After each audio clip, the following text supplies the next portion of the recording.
अगर हिंसा को प्रश्रय ऊपर से मिलता रहेगा तो फिर बेसिक सवाल तो वैसा ही रहेगा। और ये सवाल बड़ा इसलिए हुआ है, जिसको रामकृपाल जी ने बहुत अच्छे से समझाया कि न्यायिक अधिकारी इन्वॉल्व थे, वरना तो हिंसा वहाँ लगातार हो रही, कार्यकर्ताओं की आपस की मारपीट, राजनेताओं की आपस की मारपीट। और मैं तो कह रहा हूँ कि ये इस हद तक का डर है इस हिंसा में कि जो लोग दूसरे दलों में चले गए तृणमूल छोड़ के इस उम्मीद में कि उनको इस हिंसा से, भय से मुक्ति मिलेगी और शायद भाजपा का शासन आ जाएगा, बड़े बड़े नेताओं को वापस पाला बदलना पड़ गया, क्योंकि उनका जीना मुश्किल कर दिया गया था कि आप अगर हमारे साथ नहीं हो तो फिर आप किसी के साथ नहीं हो। इस तरह की रणनीति तो निश्चित ही गलत है और भारत में इस तरह की घटना का होना दुर्भाग्यपूर्ण है। ठीक कह रहे हैं विनोद जी, बिहार, उत्तर प्रदेश, जहां चुनावी हिंसा परिचय था पूरा, यहाँ के चुनावी परिदृश्य का पूरा बदल चुका है। आप आधी रात को बेखौफ सड़कों पर आ जा सकते हैं, गाड़ियां चल सकती हैं, वरना 7 बजे बाद तो यहाँ यूपी बिहार में भी निकलना मुश्किल था, लूट लिए जाने का डर था। लेकिन वो विकास की रोशनी अगर देश के कुछ राज्यों में नहीं पहुंच पाई है। आज केरल में देखिए, शशि थरूर के काफिले को रोककर हिंसा हो गई, उनके साथ मारपीट की कोशिश हुई। तो केरल और बंगाल में हिंसा का जो चरित्र है, राजनीतिक हिंसा का, वो बहुत ही खतरनाक है और देश के पूरे मिजाज को खराब करता है। और इस पर तभी कार्रवाई हो सकती है कि या तो जनता के स्तर पर विद्रोह और बगावत हो जाए इसको लेकर, और या फिर ऊपर से इस तरीके से प्रेशराइज किया जाए कि सिस्टम वो काम नहीं कर। और मैं तो कहता हूं कि अच्छा, जैसे हम कहते हैं ना कि नेता आता है तो सड़क बन जाती है, तो हम कहते हैं नेता लोगों को मोहल्ले में आते रहना चाहिए। हमारे मोहल्ले में पिछले दिनों बात हुई कि कोई गमी हो गई है तो सीएम साहब आएंगे, सीएम साहब तो आए नहीं, मोहल्ला चकाचक हो गया। तो हमने कहा यार वो तो पीआरओ से कह दिया कि भाई बार बार सीएम के आने की घोषणा करते रहो यार, तो अधिकारी जाग जाएंगे। तो ऐसे ही जमीनी सच्चाइयों को जानने के लिए न्यायिक अधिकारियों को भेजते, मतलब न्यायिक अधिकारियों को बंधक बना लेना कोई मामूली बात नहीं है। इसका मतलब जो लोग इस अपराध से जुड़े हैं, उनका जो साहस दुस्साहस है वो कितना बड़ा है, वो किस हद तक बेखौफ हो चुके हैं और उनको ये मालूम है कि हमको ऊपर से बचा लिया जाएगा।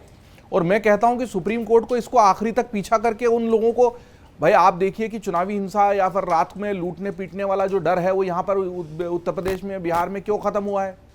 थोड़ी सी भी घटना होती थी तो सख्ती, अंदर कर दिया जाएगा, पीट दिया जाएगा, बुलडोजर से घर गिरा दिया जाएगा, पूरे खानदान को गिरफ्तार कर लिया जाएगा, जितनी संपत्ति होगी उतना जब्त। कई लोगों को ये बुरा लगा, लेकिन जब तक उस तरह की सख्ती, पूरा कुनबा अगर भी शामिल है तो पूरे कुनबे को अंदर कर देंगे। एनकाउंटर भी हुए जो विवादों में रहे, लेकिन जनता तो कह रही नहीं कि आज हम सड़कों पे बेखौफ निकल सकते हैं।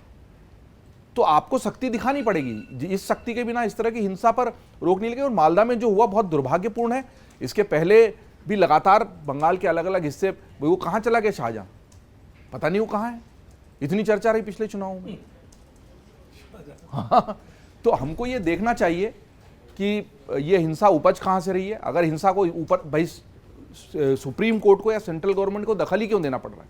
लोकल लॉ एंड ऑर्डर तो अभी तो चलो चुनाव चल रहे हैं तो पूरे चुनाव आयोग के हाथ में है, लेकिन लोकल लॉ एंड ऑर्डर जो होता है, पूरा प्रशासनिक व्यवस्था होती है, वो तो राज्य सरकार की जिम्मेदारी होती है ना। तो इस तरह की हिंसा करने वाले इस तरह से बेखौफ क्यों हैं कि वो न्यायिक अधिकारियों को भी बंधक बना लेंगे? भाई जिस एसआईआर का आप विरोध कर रहे हो उसी के खिलाफ वो तो जांच करने गए थे ना, और कोई पुलिस वाला नहीं पहुंचा, कॉल की जा रही थी, कोई अधिकारी नहीं पहुंचा। ये पहले भी शिकायतें आई हैं, पुलिस आती ही नहीं है शिकायत करने पर।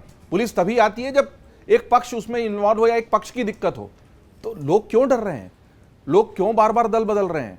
क्यों डर के वोटिंग कर रहे हैं? ये तक पता लग जा रहा है कि इस मोहल्ले ने हमारे साथ वोट नहीं किया तो वहां जाके मारपीट हो जा रही है। ये बहुत बुरी चीज है, लोकतंत्र के लिए खतरनाक है। आप जनता का विश्वास जीतकर विकास कार्यों के दम पर सत्ता में आइए। अगर आप हिंसा के दम पे सत्ता में आ रहे हैं तो खासतौर पर ममता बनर्जी जैसी नेता जो एक अलग तरह के राजनीतिक चरित्र से आई हैं, अगर इस तरह के चरित्र में घुल मिल गई हैं, वहां पर वामपंथी हिंसा और नक्सली हिंसा जो वहां की पहचान रही है, उसी को अगर अंगीकार कर रही है सत्ता में बनने के लिए, तो दुखद है।